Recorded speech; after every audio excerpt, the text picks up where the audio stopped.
Para mediar, eu convido ao palco Rodrigo Almeida, que é diretor da agência Criativos, professor universitário, educador social e empreendedor. Por favor. Gabriela Gaspari, Read de Marketing e Eventos da Rede Bahia. Leide Lage, arquiteta urbanista, fundadora da iniciativa Seu Evento Sustentável e pesquisadora em sustentabilidade pela USP. Por favor.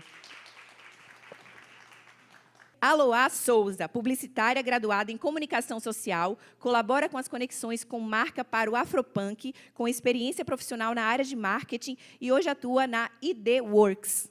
Por favor. Bom dia, pessoal. Tudo bom? Eu sou o Rodrigo Almeida. A nossa ideia hoje é bater um papo sobre os grandes festivais, sobre essa vivência, atuação, desafios. Eu estou ao lado de 3 excelentes profissionais e estou me sentindo muito importante, inclusive, por causa disso. A gente já bateu um papo antes de chegar até aqui e o nível de conhecimento delas é incrível. A nossa ideia elas vão fazer uma pequena apresentação inicial, seguido a gente vai fazer um bate-papo de uma forma muito fluida e, no final, aberto para as perguntas. Então, comecem a pensar aí que a nossa intenção é realmente sair daqui com um processo grande de aprendizado, de transformação e de desafios. O próximo ano está chegando e a gente quer fazer muita coisa bacana acontecer, né? Recomeçando, eu sou a Loá, da área de negócios da ID Works. Eu atuo na conexão com marcas, com os talentos que a gente colabora, que são Lili Almeida, Larissa Luz, Malfeitona, Ian Cloud, e por aí vai. Na ID, diversidade e identidade são os nossos valores principais. E não é à toa, né, que a gente está nessa missão de executar o Afropunk aqui no Brasil. Oi, pessoal, bom dia. Sou Gabriela Gaspari. Sou uma paulista, morando na Bahia há quase um ano. Muito feliz de morar em Salvador. Adoro essa cidade, adoro o axé que tem aqui e a forma como eu fui acolhida pelas pessoas. E eu sou hoje head da Bahia Eventos. A Bahia Eventos é a antiga eContent, para quem conhecia a empresa como eContent, e é um braço, né, uma agência de experiências dentro da Rede Bahia. Então, nós estamos conectados ao maior conglomerado de mídia e conteúdo do Norte e Nordeste do país e fazemos projetos. Quais são esses projetos da Bahia Eventos? A Bahia Eventos está muito conectada ao Festival de Verão, mas eu acho interessante vocês saberem que a gente tem um portfólio um pouco mais extenso. Há 16 anos, a Bahia Eventos realiza o Festival de Inverno Bahia, que é um festival absolutamente importante para a região. Vitória da Conquista é a capital do sudoeste baiano, e lá a gente promove mais de 5.000 empregos diretos, 3.000 empregos indiretos. A gente movimenta a economia, os bares, os restaurantes, o comércio. A gente realizou também, dentro do Festival de Inverno Bahia, o Esquenta FIB, que foi um evento que tinha como mote anunciar a grade do festival, mas, mais do que isso, a gente fez um trabalho onde a gente arrecadou 16 toneladas de alimento para ajudar as famílias ali da região no pós-pandemia. Além do Festival de Inverno Bahia, que acontece em agosto em Vitória da Conquista, a gente também realiza o Festival de Verão, que é o principal motivo desse painel, é dele que a gente vai falar. E também temos o Direito da Festa Onda, que acontece esse sábado, é uma festa para um público jovem, onde a gente quer trabalhar muito a questão de trazer sentido para a vida dos jovens. Eu não me considero mais jovem, então estou falando como se fossem os jovens, entendeu? Eu sou já mais uma tiazona. Mas, assim, os jovens, trazer sentido para a vida dos jovens e que a gente possa falar de música, de comportamento. E a gente também está com a Frida, né? A Frida, que é a exposição que está no Salvador Shopping. A Bahia Eventos e a Rede Bahia também são sócios. Quem não esteve lá, a Frida é um ícone do feminismo, da luta, da arte. E nós estamos com essa exposição no Salvador Shopping, de 5 de outubro a 4 de dezembro. É uma exposição linda, 2.000 metros quadrados, lá no Salvador Shopping. Quem não foi ver ainda, corram para ver. É uma belíssima história da vida dela. Então, eu acho que são esses os recados. Esse é o portfólio da Bahia Eventos. Festival de Inverno, Festival de Verão, Festa Onda e agora a parceria com a exposição da Frida. Prazer enorme estar aqui com vocês e tenho certeza que ao lado dessas mulheres poderosíssimas das quais eu tenho muito orgulho de estar, e do lado de Rodrigo, a gente vai poder discutir um pouquinho sobre grandes festivais e o desafio que é fazer evento no Brasil. Olá, bom dia. Uma honra estar aqui, essa mesa tão especial. Eu sou Leide Lage, eu sou arquiteta, trabalho com sustentabilidade há mais de 10 anos e meu foco hoje são grandes eventos e grandes festivais. Eu já começo com a apresentação? Vamos lá? Eu trouxe uma apresentação aqui para vocês, as meninas trouxeram o mundo perfeito. Eu vou trazer um pouquinho de realidade, mas o trabalho que eu faço hoje é esse, e aí eu queria mostrar para vocês.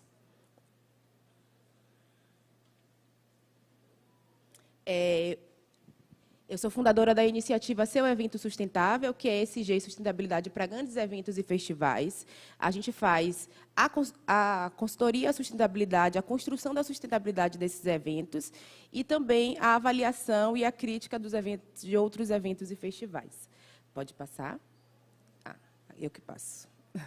Então, nosso objetivo é promover relações sustentáveis e humanas entre as pessoas e esses eventos. E essa é a realidade que a gente encontra após um festival. A gente precisa ter a noção de que um festival ele impacta muito. São 20, 40, 60 mil pessoas concentradas num único local. E isso gera um impacto ambiental em várias vertentes. A gente vê, na verdade, a principal demanda que eu recebo é sempre por resíduo, porque resíduo é algo concreto, que a gente consegue ver ali no momento da festa. Mas o passivo que um evento deixa é muito maior do que isso. Então, por exemplo, um Rock in Rio é a estimativa de uma geração de 150 toneladas de resíduo por parte do público. E esse resíduo é recurso. E aí, é uma realidade que tem na maioria dos festivais lá em São Paulo, que é a compra desse cartão, que está na última foto, para você conseguir consumir. E, no final do evento, esse cartão é trocado por uma garrafa de água. Ou seja, além de todo o resíduo que o evento gera, no final, são distribuídas, desnecessariamente, 20, 40, 60 mil garrafas de água e águas engarrafadas, simplesmente por um sistema de pagamento que não é sustentável e não foca nisso. Aqui eu trago a parte da iluminação, a gente precisa fazer eficiência energética, a gente precisa pensar no consumo de energia, nas fontes renováveis de energia. Evento é uma demanda imensa de energia elétrica, de transporte, de combustíveis fósseis, e a gente precisa pensar sobre isso. Essa foto do lado é uma situação, no mínimo, engraçada, né, para não dizer trágica, de um festival recente, lá em São Paulo, que permitia o acesso de menores de 18 anos. E, para identificar esses menores de 18 anos, para não consumir bebida alcoólica, o que foi que eles fizeram? Colocaram pulseirinha em todos os adultos do festival. Ou seja, a grande maioria do público estava com mais uma pulseirinha do festival. Eu trago aí também a parte de gestão de resíduos, o uso de lona, brindes. Vamos pensar nos brindes pós-festival. E a gestão de resíduos, né? Aquela foto que está no meio ali, para quem trabalha com resíduo, é um grande gatilho, porque a gente vê um material que geraria renda, se transformaria em novos materiais, sendo completamente desperdiçados. Essa é a realidade hoje. Esse festival é recente, foi nesse mês, e essa era a realidade desse festival. E aqui uma ação que eu amo, que é uma ação para coletar resíduos plásticos. Então, uma marca de água fez essa ação, você levaria o seu resíduo plástico até esse recipiente, jogaria dentro da cesta, e, para bonificar as pessoas que fizeram isso, o que é que elas ganham? Mais um resíduo plástico, mais um copo de água. Então, o universo de eventos ele é complexo e ele precisa pensar no viés da sustentabilidade de uma forma criteriosa e um pouco mais científica. Então, é isso que a gente faz, é ampliar o nosso olhar sobre essas oportunidades de sustentabilidade, identificar quais ações podem ser feitas e como a gente pode adotar, implantar e deixar uma marca positiva do evento. Então, através da gestão de resíduos, que precisa ser do início até o fim, em todos os momentos, né? Precisa ser na parte de alimentação, na parte de cenografia, na parte de construção.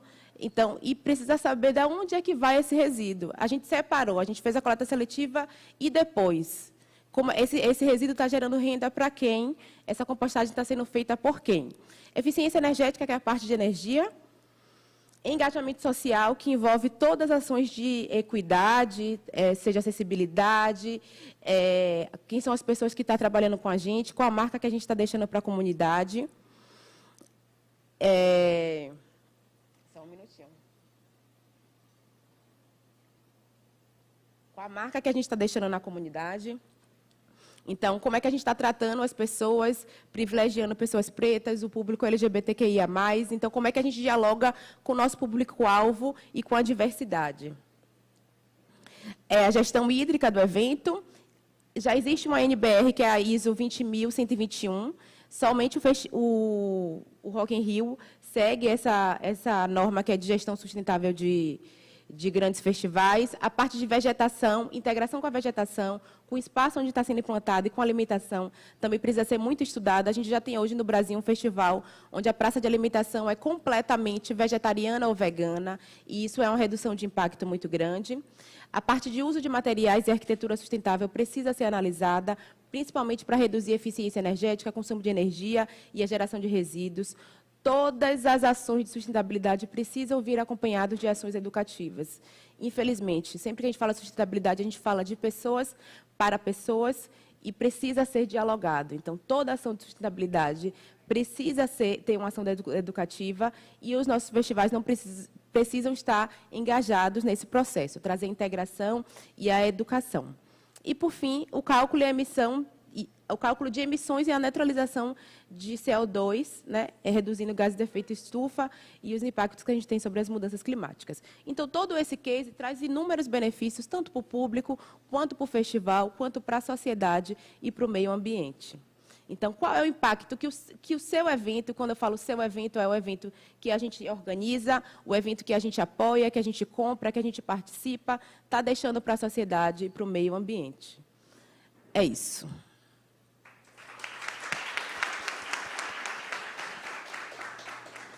A gente já começa com um monte de provocação, né? Então, quem for fazer evento agora aqui, que estiver jogando plástico aí, ou não estiver recolhendo, não estiver fazendo reuso, já temos aqui uma fiscalização. Ninguém vai passar batido. Todas, agora já temos várias, já multiplicamos, e agora temos toda essa sala como uma fiscalização. Espero que eu consiga ter passado um pouco desse olhar. Eu gostaria de ter trazido cases, mas eu senti que era muito mais importante trazer o que está sendo, o que está acontecendo. É hora de dar um tapa, né? Vamos lá. O que eu penso ser mais interessante aqui nessa composição da mesa é que nós temos olhares diferentes e possibilidades diferentes. Então, a minha ideia nós vamos começar sobre o pensamento do evento, como ele nasce, e a gente vai seguindo até a entrada de Leide no processo, ok? Então, eu sei que boa parte de vocês já conhece sobre o processo de pensamento e de construção de um evento, mas eu vou pedir a Gabi para trazer um pouco aí de como é que um evento é pensado, qual é a ideia, como é que funciona, quem são os atores envolvidos nesse processo. Fala um pouquinho sobre essa visão geral aí de como um evento nasce. Ótimo. Vou pegar o case do Festival de Verão, que é o case principal que eu fui chamada para falar. E ele é um case muito interessante, porque o Festival de Verão não era só colocar o Festival de Verão a valor presente, mas é um reposicionamento do Festival de Verão. O que acontece com todos os projetos ao longo dos anos é que eles precisam ser revisitados. O próprio Rock in Rio, eu tenho muito contato com o pessoal do Rock in Rio, eles todos os anos se provocam, por mais que eles lancem as suas grades e em 15 minutos vendam seus ingressos, eles precisam pensar em como repensar os seus projetos. O desafio do Festival de Verão, né, a gente basicamente fazendo um diagnóstico aqui do que aconteceu, a gente observa que o Festival de Verão ele foi perdendo o seu espaço, o seu protagonismo, né? Lógico que a gente tivemos um outro momento no passado, onde o Axé Music estava bombando, onde as passagens aéreas não eram tão caras, onde as condições da população eram muito melhores, né? As pessoas estavam mais bem empregadas, elas tinham condição de investir em entretenimento em sua vida, como um pilar de sobrevivência mesmo, né? As pessoas precisam de cultura para sobreviver. E daí, quando eu assumi esse desafio, junto com o meu time, a primeira coisa que a gente fez foi rodar uma pesquisa, tá? E quem nos ajudou, inclusive, foi o Diego da Uper, né, que é uma das pessoas envolvidas no Scream. E a gente foi fazer essa pesquisa Quali Quant, inclusive Focus Group, onde eu entrei como cliente anônima, porque eu queria ouvir o cliente do Festival de Verão e queria saber o que é que vocês querem. Porque uma coisa que eu percebo, e às vezes eu fico até meio, parece que eu estou num ringue, todo lugar que eu encontro, todo mundo tem uma opinião sobre o Festival de Verão. Aí eu fico tomando cabeçada todo lá. Eu quero isso aqui, tinha que fazer isso aqui, isso aqui. E a gente, obviamente, tem limitações financeiras, a gente tem limitações orçamentárias, e a gente está escalando a evolução do Festival de Verão para que ele possa não só se tornar um festival com valores atuais, né, mais do que necessários, que são a diversidade, a sustentabilidade, a devolução para a sociedade, né, um festival como esse, que movimenta tanto dinheiro, tanta gente, ele precisa devolver para a sociedade aquilo que ele faz. Isso é uma premissa básica, né? E precisa ajudar quem mais precisa, né? Então, a gente rodou pesquisa, a gente foi entender o que as pessoas queriam, e mais do que isso, a gente foi entender que 3 coisas trariam o festival a valor presente. A primeira delas é que o Festival de Verão precisava ter um projeto social. E mais do que ter um projeto social, onde a gente falasse assim, nós vamos pagar todos os custos fixos durante um ano, que é o caso do Coabales, né, do Marivaldo e da Nanda. Marivaldo é um grande percussionista do Stomp, para quem não sabe. Stomp está na grade de Nova York há mais de 20 anos, é um show de percussão incrível, e Marivaldo é o Rastafari, Marivaldo é a representatividade da pessoa preta dentro do Stomp. Isso para a gente ter um brasileiro lá, é muito importante para a gente.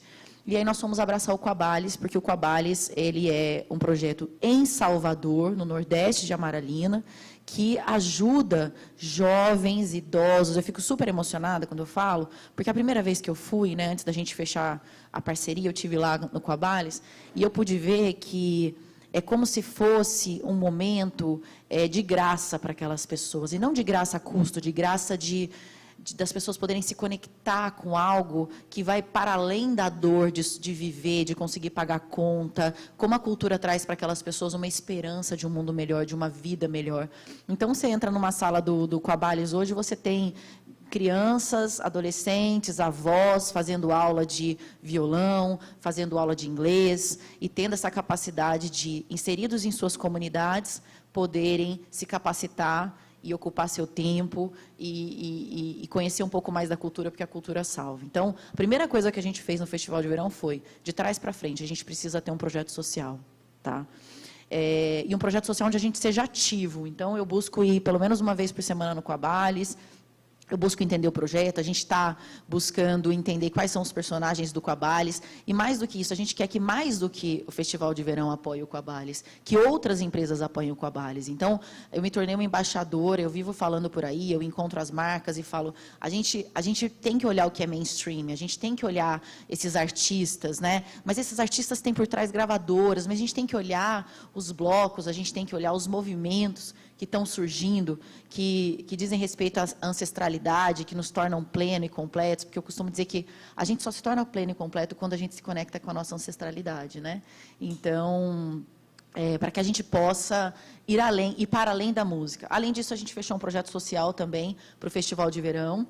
E aí, Leide, tudo que você falou aí, para mim, é algo muito caro também, né? Porque não adianta a gente ir lá fazer um festival gigantesco, toneladas de ferro, toneladas de não sei o quê, e depois largar tudo aquilo ali. Eu acho que o impacto do festival ele perde completamente o sentido. Então, a gente já tem 2 selos para o Festival de Verão, o evento neutro, né? Onde a gente vai compensar toda a emissão de carbono que a gente faz, e resíduo zero, onde a gente vai dar tratativa para todo esse resíduo que vai acontecer dentro do festival, tá? E estou de coração aberto para ouvir mais de você. Fiquei impressionada com a tua inteligência, com a tua capacidade, para a gente poder observar o que mais, para a gente não ficar dando brinde de garrafinha de água, tá? E aí, pessoal, assim, só para não tomar muito tempo, eu acho que a gente foi de trás para frente. Então, o Festival de Verão nasce com um propósito, e o nosso manifesto é Somos Mundo. Né? E quando falamos que somos mundo, eu, Gabriela, sou um mundo de possibilidades, você, Rodrigo, é um mundo de possibilidades, e todos os seres humanos somos mundos de possibilidade.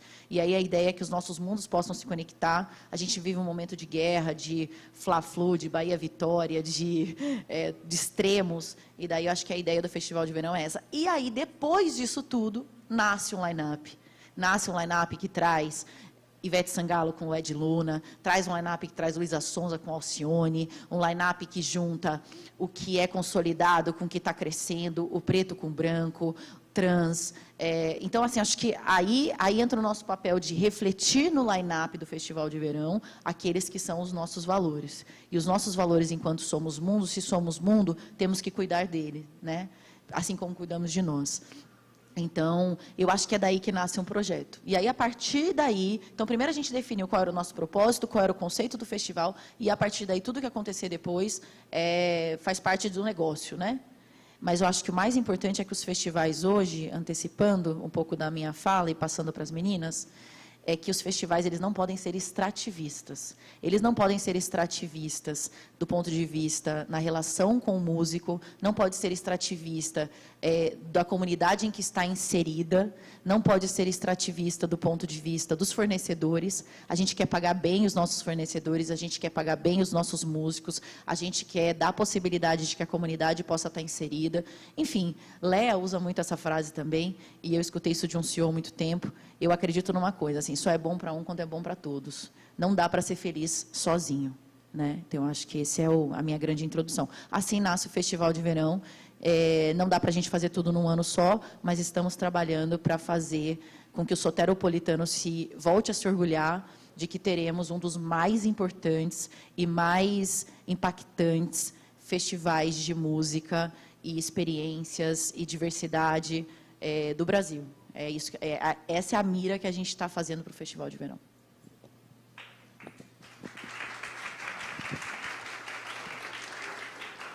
Quem trabalha com grandes festivais sabe que, de uma forma geral, as equipes são gigantescas, né? E que elas precisam trabalhar em sinergia. Então, são multifunções, cada um especialista dentro da sua área. Eu tenho trabalhado em grandes eventos já há algum tempo e as equipes são enormes. O último grande evento que eu fiz o prêmio agora, mas foi o Rock in Rio, e nossas equipes eram imensas, né? Eu vou pela Globo. Então, cada pessoa dentro desse processo é extremamente importante para que tudo aconteça. Então, nós temos desde uma head que vai com toda essa parte do planejamento, o acompanhamento, chegar na execução, e aí a gente chega num momento que a LOA entra, que é esse momento onde se conecta artistas a marcas. Como é que funciona esse processo? Como é que funciona esse processo de escolha, essa associação, esse trânsito? Como é que tem funcionado o diálogo? Na verdade, de um modo geral, eu conecto, faço parte da área de negócios que conecta marcas também ao Festival Afropunk, né? Trazendo aqui para a realidade do festival. Fazendo um pouco um apanhado geral do que é o Afropunk, o festival em si é um manifesto, né? Ele não é só um festival de música, o Afropunk ele é uma plataforma de cultura negra mundial. Ele já nasceu como um manifesto, né? Era um documentário da cena preta punk de Nova York, que ficava sempre fora do mainstream, né? Então, foi criado um documentário para retratar essa cena, né? E, a partir daí, foi que nasceu o festival no Brooklyn, Nova York. A partir daí, além do Brooklyn, já tem edições em Miami, Atlanta, Oakland, Minnesota, e aí tem Paris, Joanesburgo, Londres. E agora a gente vai ter aqui em Salvador a primeira edição do festival na América Latina. Então, assim, o festival não é um festival regional, não é um festival de Salvador, ele é um festival global que escolheu Salvador para ter a sua edição no Brasil, na América Latina, por motivos óbvios, né? Estamos falando do Afropunk, estamos falando da cidade mais negra fora do continente africano.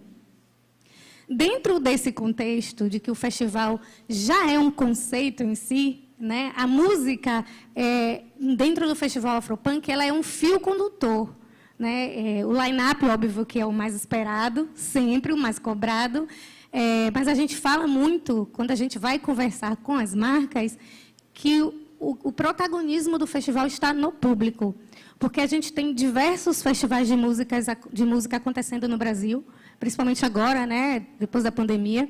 E qual é o grande diferencial do Afropunk? O público. As pessoas veem o Afropunk como um espaço onde elas podem se expressar como quiserem, um espaço de identificação. Então, a gente vê aí as pessoas, antes de comprar o ingresso, pensando no look do Afropunk, né? A gente teve até que, em um momento, dizer que isso não era o principal, sabe? Porque as pessoas realmente viajam nessa questão do look, por ser um espaço de identidade, de identificação e reconhecimento, principalmente. Então, quando a gente vai conversar com as marcas, na nossa rotina, é esse conceito que a gente quer apresentar. Então, nessa prospecção, a gente busca também mostrar para as marcas que elas vão entrar como parceiras nesse momento, fazendo com que o festival possa acontecer de forma acessível também. Então, a gente tem um line-up incrível, a gente tem mais de 30 atrações, são 2 dias de festival acontecendo, sei lá, os portões abrem às 18 horas e fecham às 5 da manhã, e a gente cobra um valor de ingresso que ninguém vai ver em outro festival desse porte. Então, é aí que as marcas entram também, né? Fazendo esse papel de parceiro, fazendo com que a gente possa oferecer um ingresso acessível para esse público, porque estamos falando de público preto, então a gente entende que todo o festival tem que conversar nesse sentido, né? Então, não adiantava a gente falar de um festival com tanto protagonismo do público e não fazer ele não ser acessível para as pessoas não possam participar. Então, é aí que entra essa nossa relação com as marcas. Quem a gente entende que tem esse fit com o festival, com o público do festival? Quando você falou artistas, foi mais ou menos puxando o gancho dos talentos que a gente tem na própria ID, e os talentos da ID também conversam com isso. A gente tem um casting diverso e cheio de identidade também. Então, é um propósito, na verdade, né? Então, a marca que abraçar a gente e a que a gente vai prospectar também, tem que abraçar o projeto nesse sentido. A gente conversa e convida as marcas, por exemplo, a assinar em preto e branco a sua logo, porque o protagonismo não é da marca, né? O protagonismo é do festival, é do público. Então, também é uma forma de manifestação, de apoio, né? As marcas que entendem esse processo e fazer parte de todo esse... É uma comunidade, na verdade, né? De toda essa comunidade, entender o conceito do que a gente está entregando para a sociedade como plataforma de cultura mundial. Eu lembrei que a gente teve, no mês passado, na UFBA, na FACOM, falando sobre o Afropunk, e uma incrível para a gente que emocionou todo mundo, emocionou a sala toda, emocionou o professor, emocionou a equipe da ID, porque ela entendeu, o depoimento dela foi muito pessoal, mas eu acredito que atingiu muita gente na sala, de agradecer a oportunidade que a gente está trazendo para essas pessoas, de ter esse espaço aqui em Salvador, sabe? Então, foi incrível, assim, e ver como as pessoas enxergam o Afropunk, para a gente é enriquecedor. Então, com todos os desafios que a gente tem, que não é esse mar de rosas, justamente são os prós e contras, né? O copo meio cheio e o copo meio vazio. Todo esse conceito também é um desafio, porque aí a gente acaba, como a gente estava conversando mais cedo, entrando dentro da minha seara, entrando nessa questão de diversidade e inclusão, dentro do negócio, porque é um festival, é uma plataforma cultural, mas ele é um negócio. E dentro dessa parte de negócios, a gente acaba entrando numa caixinha de diversidade, né? Das empresas, de regionalismo, porque acontece em Salvador, e a gente entende que se o Festival Afropunk tivesse acontecendo em São Paulo e Rio de Janeiro, a gente estaria muito mais tranquila no sentido de negócios. Então, a gente luta e o nosso principal objetivo é fazer com que ele continue em Salvador, para fazer a gente movimentar esse cenário cultural preto em Salvador. Uma atenção também do festival é fazer com que a gente faça o máximo possível para esse dinheiro circular entre pessoas pretas dentro do festival, fornecedores, a equipe é majoritariamente feminina e preta. Então, essa também é uma atenção, né? Não é só o festival em si, o que vai aparecer lá no final, nos dias 26 e 27 de novembro, é o que já vem acontecendo desde antes, desde o início do ano, fazendo com que esse conceito, esse dinheiro circule dentro dessa comunidade, que a gente possa manter o festival aqui na cidade cada vez mais firme e que tenha vida longa em Salvador, principalmente. Maravilha. Eu quero voltar muito nesse assunto da questão da diversidade, porque uma que é inerente ao Afropunk, né? Não tem como fugir. Gabi estava falando que a equipe dela também é diversa e o quanto isso é importante no processo de pensar o evento. Mas só para fechar aqui, eu quero saber de Leide, qual é o momento em que você entra no evento? Você entra desde a concepção, ali quando se pensa no evento, você entra no meio, você entra só no final? Onde é que o seu negócio entra? Desde o início. Então, quando a gente pensa na concepção, é importante que a sustentabilidade seja um pilar. E eu aproveito para reforçar a fala de Aloá, porque eu estou no Afropunk, tenho a honra de estar no Afropunk desse ano, e o Afropunk ele já traz, no conceito dele, muitas ações de engajamento social que a gente tem. Esse ano a gente vai ter alguns pontos, mas assim...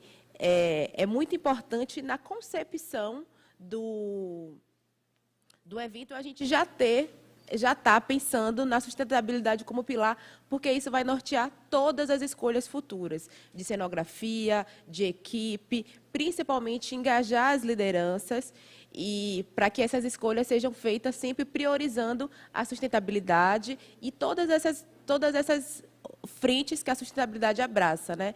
Que é a diversidade, a inclusão, a acessibilidade, os impactos ambientais, eficiência energética, preservação dos recursos. Então, é desde o início. E esse processo também acontece durante o evento e, no final, a gente traz esses resultados como forma de entender melhor, porque cada festival é um universo, não existe receita de sustentabilidade pronta para os festivais. Cada festival é um público diferente, é um conceito diferente, a forma de impactar e de dialogar é diferente. Então, essas receitas de sustentabilidade um pouco que não funcionam. A forma de comunicar e de educar precisa ser diferente. E aí a gente faz isso acontecer durante o festival e, no final, a gente traz isso como resultado, estratégia para os próximos anos e também para comemorar, né, o que a gente conseguiu de reduzir de impacto, reduzir de recursos extraídos, enfim. Oi. Vamos falar um pouquinho, vamos pegar essa questão da diversidade, porque, primeiro, que é um assunto que me interessa muito. Então, no meu ponto de vista, é algo que está na vida, é impossível você pensar em qualquer forma de existência hoje, de relação interpessoal, de relação social, sem que exista diversidade, sem que você pense, respeite. É tão natural na minha vida que quando eu preciso defender isso para algum cliente, acaba sendo mais um desafio de pensar como é que eu vou convencê-lo ou convencê-la em nível de negócio, né? Porque para mim é óbvio. E pelo que nós temos conversado, também é óbvio para todos nós aqui. Só que não é óbvio, às vezes, quando a gente precisa vender e a gente precisa do dinheiro. A gente precisa do dinheiro do patrocinador. A gente precisa que a liderança libere o orçamento para que a gente faça as ações. Nem sempre a pessoa está se preocupando com lixo. Pega o lixo e joga fora. Para que eu vou investir dinheiro? O que é que eu ganho fazendo isso? E nem sempre pensar que é só a imagem ou só a reputação vai ser essencial para isso, né? Porque às vezes você diz assim, bora trabalhar isso, porque isso vai fortalecer a sua marca, e aí, numa possível situação de crise, você está bem posicionado. Ou, às vezes, a gente faz também dentro dessa linha de vamos trabalhar a diversidade porque a sociedade está cobrando. Então, é a nossa forma de convencer. Não é o ideal, mas, às vezes, é o momento como a gente chega para a marca para poder convencê-lo ou convencê-la a fazer esse aporte, a estar ali presente. Como é que vocês têm trabalhado isso? Como é que vocês têm chegado nas marcas, nos negócios, para poder inserir diversidade nos seus projetos? No caso do Afropunk, Rodrigo, isso está intrínseco no projeto, né? Faz parte do projeto, está na essência do projeto. O Afropunk tem os seus valores, sem homofobia, sem racismo, sem etarismo, sem lesbofobia, né? Então, assim, sem ódio, faz parte da cultura do festival. Então, assim, as marcas que já conhecem o festival de fora, já conhecem a marca, o conceito Afropunk, já entendem esse espaço. Então, para a gente, assim, entre aspas, né, é meio caminho andado, porque quem já conhece a marca e o festival já entende que esse é o nosso lugar. né? Então, a gente já, de início, a gente já se conecta com pessoas e com marcas que entendem esse propósito. Fora isso, dentro do nosso contexto, quando a gente vai buscar essas marcas que ainda não tiveram algum tipo de contato com o festival, dentro dos vídeos que a gente passa, dentro da nossa própria apresentação do festival, a gente tenta deixar o máximo claro que, óbvio, a gente também vai buscar marcas que, no seu histórico, a gente vê que estão relacionadas a esse tipo de conversa, né? A gente não vai buscar uma marca que, há algum tempo atrás, a gente sabe que pisou na bola, enfim, acontece, mas são dois lados. As pessoas já entendem o conceito do festival, quem já conhece já sabe, e já busca o festival justamente por conta disso, e a gente reza também, de um modo geral, para o mundo inteiro, que as marcas não se conectem com esses valores apenas no mês de julho, que é o mês do orgulho, nem apenas em novembro, que é o Novembro Negro, né? Aí já é uma outra questão de educação também, como o Leide falou com relação à sustentabilidade. Mas, nesse momento, a gente já recebe essas pessoas, essas marcas, com esse olhar, e a gente também, na nossa conversa, quando vai prospectar, a gente já deixa isso bem claro, né? E nessa busca a gente já faz esse filtro, porque senão não faria sentido para a gente. Um exercício legal de fazer é pensar isso em todos os pontos, porque às vezes os festivais prendem muito a equipe. E na alta liderança, e nos fornecedores de grandes orçamentos, e nos fornecedores menores, e nos fornecedores de alimentação, e nas vitrines, porque o festival ele é vitrine para muitos empreendimentos e muitas pessoas. Então, um exercício legal é a gente pensar nessa diversidade e depois fazer esse exercício de setorizar o festival e analisar de forma setorizada. Eu concordo. Eu acho que não dá para você ter só junto com você seu time, que é um time que tem uma pessoa... Porque é muito interessante, uma coisa que a gente estava conversando, né, que eu acho que é legal falar para o público, eu aprendi, quando eu trabalhei no Nubank, Davi Vélez, que é o fundador, o dono do Nubank, ele falou uma vez uma frase que me marcou muito. Ele disse assim, não dá para fazer inovação se todo mundo que estiver numa sala pensar igual, for igual, viver igual, entendeu? Não existe inovação quando as mentes que estão pensando vivem na mesma bolha, né?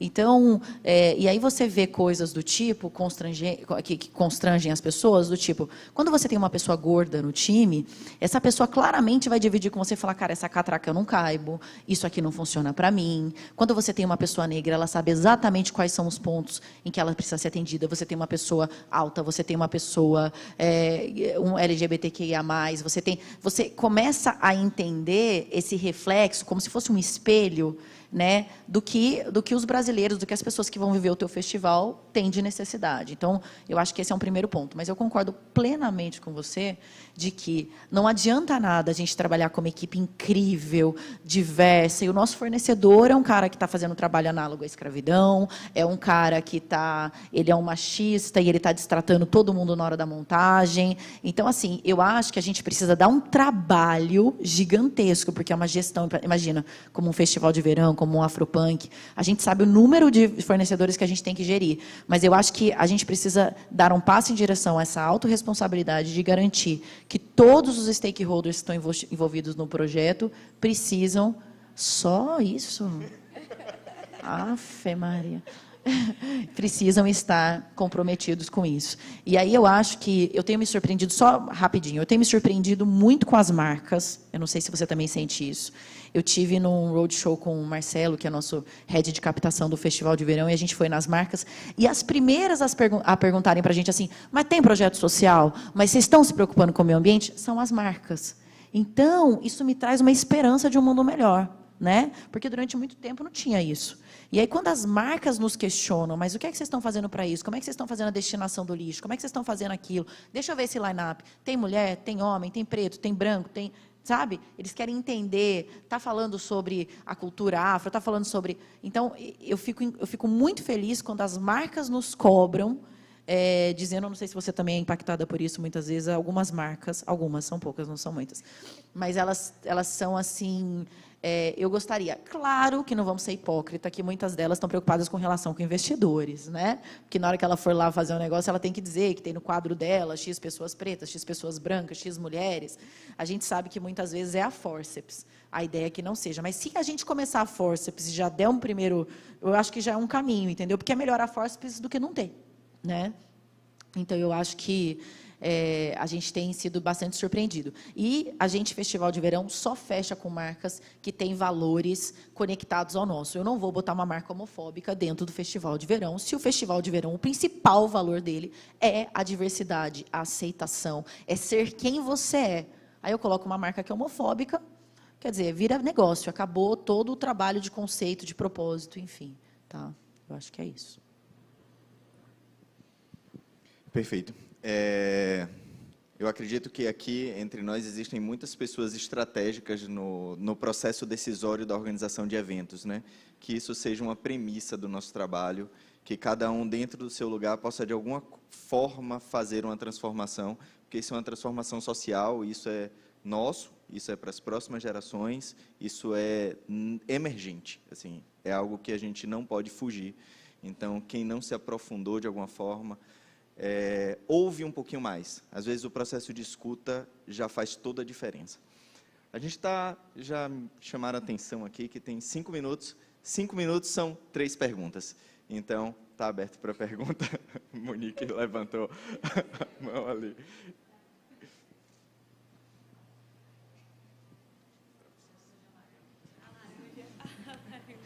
Bom dia, meu nome é Nayá. A Gabriela citou que sobre trazer mais empresas para apoiar o Coabales, mas como a gente poderia também fazer isso para outros projetos, ampliar. E em relação também à cadeia produtiva local, como garantir que a gente tenha essa diversidade de território também sendo considerado nos festivais e não só profissionais do Rio e de São Paulo. Ótima pergunta. A gente, e aqui, assim, numa super transparência, a gente trouxe um diretor criativo, que é Zé Ricardo, que faz o Rock in Rio, faz o Palco Sunset, porque a gente queria muito trazer um conceito de encontros para o Festival de Verão. Essa era a nossa estratégia, que fossem encontros improváveis, encontros de extremos, enfim. Então, essa foi uma alternativa. Zé tinha a intenção de trazer um time do Rio, eu cortei, falei, não, a gente vai trabalhar até aqui, você é carioca, eu sou paulista, o meu time todo é baiano, e a gente vai priorizar, né, os filhos da terra, né? Então, isso também aconteceu na construção do line-up. Se vocês observarem, a gente foi bastante cuidadoso. A gente tem Lued Luna, Majur, Ivete, Bel, Léo, Saulo. A gente se preocupou bastante. Talvez eu vou esquecer de outros, tá? O próprio Gil, a gente se preocupou bastante, Caetano, a gente se preocupou bastante em não caricaturizar o Festival de Verão. É para trazer o Festival de Verão a valor presente, mas não é para tornar uma caricatura de algo assim, a gente quer ser o Rock in Rio, a gente não quer ser o Rock in Rio, a gente quer ser o Festival de Verão.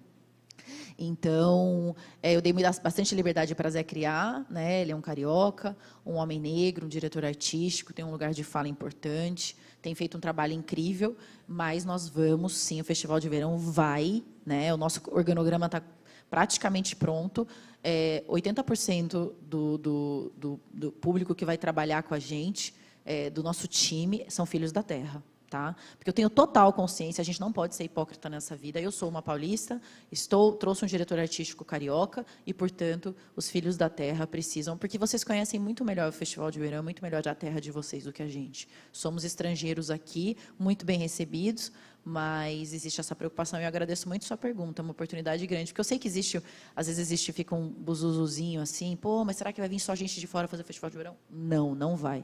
Não vai. Essa não é a ideia, tá? A ideia é que a gente possa fazer essa miscelânea. Eu respondi sua outra pergunta? Eu te falei? Do Coabales. Perfeito. Olha que curioso, né? Como é que as coisas funcionam. A gente fez a festa de lançamento do Festival de Verão, né? Foi uma festa linda lá no espaço, como chama? Baluarte. Na Chácara Baluarte, muito legal e tal. Quando o Coabales se apresentou, o Marivaldo se apresentou, o Coabales tem 10 anos de existência, gente. Quando o Coabales se apresentou, depois os meus amigos empresários começaram a me ligar. Eu quero ir lá conhecer, eu quero ajudar. Então, eu acho que existe um movimento eu vou usar uma palavra muito dura, e talvez isso saia no Ibaía me julgando. Mas acho que existe a gente se acomoda um pouco, a gente precisa se provocar o tempo todo, entendeu? Marivaldo, ele coloca o dinheiro que ele ganha da vida dele e de Fernanda no Coabales, não tinha apoio. Quando a gente chega e fala, nós vamos bancar todos os custos durante um ano, e eu vivo fazendo esse chamamento para outros empresários, precisa ter apoio, gente, não tem como, e é escalável. Imagina quantos meninos e meninas, eu fico até arrepiado, e senhoras e senhores no Nordeste de Amaralina que aquilo, para eles, é uma ponta de esperança, é um momento da vida deles em que eles falam assim, eles se distanciam dos problemas e eles se aproximam da cultura, da música, da felicidade, de aprender algo novo, de se sentir útil. E por que não aqueles meninos podem estar daqui 2, 3 anos no palco principal do Festival de Verão? Então, assim, eu tenho essa preocupação muito grande. Eu trabalhei muito com o Edu Lira, quando eu trabalhava em São Paulo, fazendo um projeto social lá. E aí, Gabriela, pessoal, eu não consigo fazer nada que não impacte a comunidade onde a gente esteja inserido. Tá? Não dá para a gente viver só dentro da nossa bolha de oportunidades e não olhar em volta e fazer com que todo mundo possa ter uma vida melhor. Eu vou fazer só uma provocaçãozinha aqui também com relação a essa pergunta, é o que Gabi falou, apesar da pergunta ter sido para mim. Nós temos excelentes profissionais. E eu acho que isso é uma coisa que é muito importante que o baiano, de uma forma geral, reconheça. Nós temos excelentes profissionais que estão fazendo trabalho fora. Muitos de nós aqui estão sendo chamados para fazer trabalho fora. Eu, há 2 anos, trabalho para a Multishow e sou levado para fazer os grandes eventos. E recebo poucos convites para fazer grandes eventos aqui. Por quê? Assim como eu, muitos aqui de vocês que eu reconheço estão sendo chamados e convidados e estão ocupando grandes espaços fora daqui. Então, bora entender a potência que nós temos aqui, valorizar quem nós temos aqui, porque isso é um processo de transformação gigantesca. Então, sua pergunta foi perfeita. Aqui no canto. Bom dia, eu sou o Biraci Pataxó, eu venho lá do próximo a Porto Seguro, sou da aldeia onde Cabral chegou pela primeira vez e do povo que montou o primeiro fronte de luta. Aqui foi falado sobre ancestralidade, inovação, criatividade, acessibilidade. Eu conheço inúmeros indígenas que são muito feras na música, DJs indígenas que estão fazendo sucesso fora, que vão para fora, mas eu não vejo nesses festivais, eu não vejo esses espaços, eu não vejo esses festivais, não um projeto pontual, mas diversos projetos. Ontem eu estava falando, nós temos muita gente boa fazendo muita coisa boa, mas nas nossas redes sociais a gente costuma elevar aquilo que não presta. A gente não fala das pessoas boas, dos projetos bons. Então, se a gente está falando de pessoas locais, de quem é o dono, ou seja, tem afro-indígenas fazendo trabalhos excelentes, como é que a gente pode acessibilizar para todos? Sem cor, sem estar de roupa, sem roupa, colorido, preto e branco. Eu me senti meio que excluído na fala de vocês, que sempre ficavam entre pretos e brancos, mas o indígena não entrou. Então, é uma provocação para que a gente realmente, se vai incluir, que inclua todos, desde o movimento ancestral, já que a gente vai falar sobre o meio ambiente, até as grandes apresentações para estar ali no palco. Então, é a minha provocação para que a gente realmente, quando eu incluir, a gente inclua todos.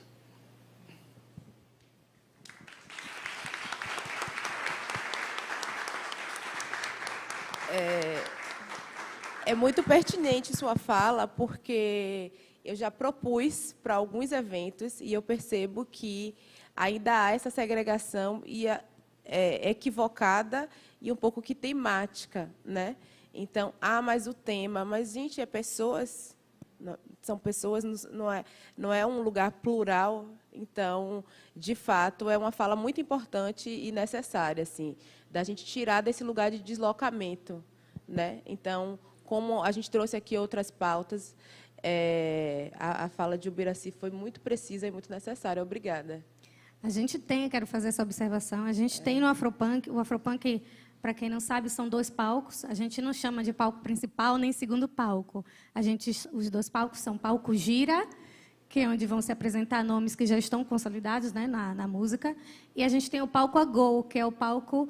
AGO, para quem conhece ou não conhece, significa licença. Então, nesse palco, a gente traz nomes do Brasil inteiro que estão despontando no cenário musical. E a gente tem uma artista do Pará, que é afro-indígena, que é a Nick Dias. Ela vai se apresentar no palco AGO, junto com artistas de Recife, Salvador, enfim, de vários lugares do país. O Afropunk, do ano passado, também teve um artista afro-indígena fazendo uma das telas, que foi uma ação, Exato. Uma iniciativa do Nubank dentro do festival, que também é uma artista maravilhosa. Infelizmente, não estou com o nome dela para lembrar, mas ela fez um grafite fantástico, trazendo essa temática da ancestralidade. Foi feita uma chamada aberta antes. Sim. E os artistas puderam mandar o seu material para a gente exibir nas redes sociais, no próprio festival. Mas a gente entende que ainda é muito pouco, né? É uma pontinha ainda que muito precisa ser feita. E a gente vai ter uma área eletrônica dentro do festival e eu gostaria de pegar o contato do DJ indígena. Eu acho que seria para a gente uma coisa linda, viu? Vamos fazer negócio, tá? E lembrando que desse meu lugar aqui de mulher hétero, eu tenho um exercício diário de, ao não saber, quero aprender, tá? Obrigada. Maravilha. A mulher do dinheiro já vai resolver aqui as coisas. A mulher do dinheiro já vai resolver aqui as coisas. O cheque está sem folha, mas a gente vai dar um jeito. Gente, chegamos ao fim. Muitíssimo obrigado a presença de todos vocês. Obrigado, meninas. Foi incrível poder dividir esse momento com vocês.